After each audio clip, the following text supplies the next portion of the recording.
건강한의사에서 시청자 질문의 단골 메뉴 중에 하나가 이 척추관 협착증입니다. 그 이유는 뭐냐면 이 척추관 협착증이 노화와 더불어서 나타나는 퇴행성 질환이기 때문에 이 건강한의사의 주 시청층들이 많이 겪을 수밖에 없는 질환이기 때문에 아마 그렇기도 할 겁니다. 척추 질환의 이제 대표적인 질환이 이 디스크와 척추관 협착증입니다. 디스크는 주로 이제 젊은 사람들한테 많이 생기고요. 그리고 척추관 협착증은 50대 이상 나이가 드신 분들한테 좀 많이 생기는 편인데 제가 준비한 사진이 하나 있거든요. 한번 보시겠습니다. 디스크는 뭐냐면 그 사진에 보시면 저게 척추의 뼈입니다. 위쪽이 이제 인체의 앞쪽이고요. 뾰족뾰족한 가시처럼 나와 있는 게 인체의 뒤쪽입니다.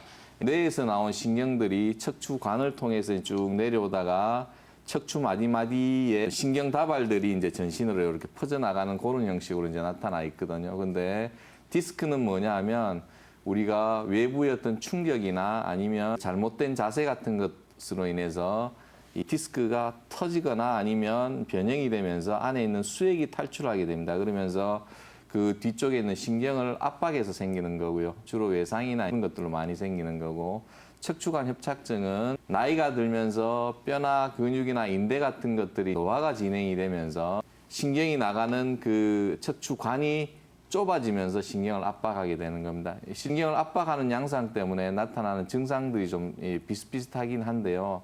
차이점이 있는 건 뭐냐면 디스크는 터지거나 해서 생기는 거기 때문에 굉장히 급성적인 발현이 이루어지는 거고, 척추관 협착증은 노화나 퇴행성 변화이기 때문에 그 증상이 서서히 진행이 되는 그런 특징들이 있습니다. 그리고 디스크는 주로 이제 뼈의 앞쪽보다는 뒤쪽에 있는 인대나 조직들이 약하기 때문에 뒤쪽으로 탈출을 많이 하거든요. 그러다 보니까 허리를 굽히게 되면 그 수액이 뒤쪽 신경들을 더 압박을 하게 됩니다. 그래서 허리를 숙이게 되면 통증들이 더 심해지는 경향들이 있습니다. 허리를 숙인다거나 아니면 누운 상태에서 다리를 들어 올린다거나 그런 양상에서 심해지는데, 반면에 척추관 협착증은 뒤에 있는 관이 좁아져 있는 상태이기 때문에 허리가 펴지는 장에서 신경 압박이 심하게 나타나게 됩니다. 그래서 허리를 편다거나 그런 자세에서 이제 통증들이 심해지고, 반대로 허리를 숙여주면서 뒤쪽의 긴장이 완화가 되는 그런 오래 앉는 자세라든가 이런 상태에서는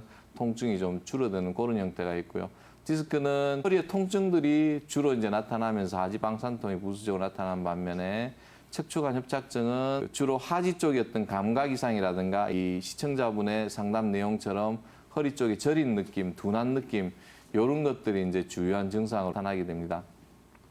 어쨌든 이 문제들이 생기는 근원은 뭐냐 하면 하지로 내려가는 신경이나 이런 것들이 여러 가지 이유로 압박을 받으면서 생기는 문제이기 때문에 한방에서는 이걸 어떻게 접근하냐 하면 부어있는 인대라든가 그것으로 인해서 생기는 염증이나 통증을 제어하는 데는 약침이나 봉침 같은 게 굉장히 효과적입니다. 그래서 그 환부에 직접적인 약침이나 봉침 시술들을 통해서 부정도 진정시키고 염증도 진정을 시키면서 통증을 제어하는 것들이 한 측면이고요. 그 다음에 뼈나 관절이나 인대의 어떤 퇴행성 변화, 노화를 지연시키고, 그 다음에 그 기혈순환들을 도와주면서 인대를 강화할 수 있는 그런 한약들이 있습니다. 그런 한약들을 처방을 하게 되고, 그 다음에 거기에 있는 압력을 줄여주기 위한 순화요법 같은 것도 굉장히 효과적인 그런 치료법이 되겠습니다. 그리고 또 하나는 이 디스크도 그렇지만 척추관 협착증은 굉장히 좋은 운동이 있습니다. 우리 건강한의사를 통해서 굉장히 여러 번 소개했던 운동인데,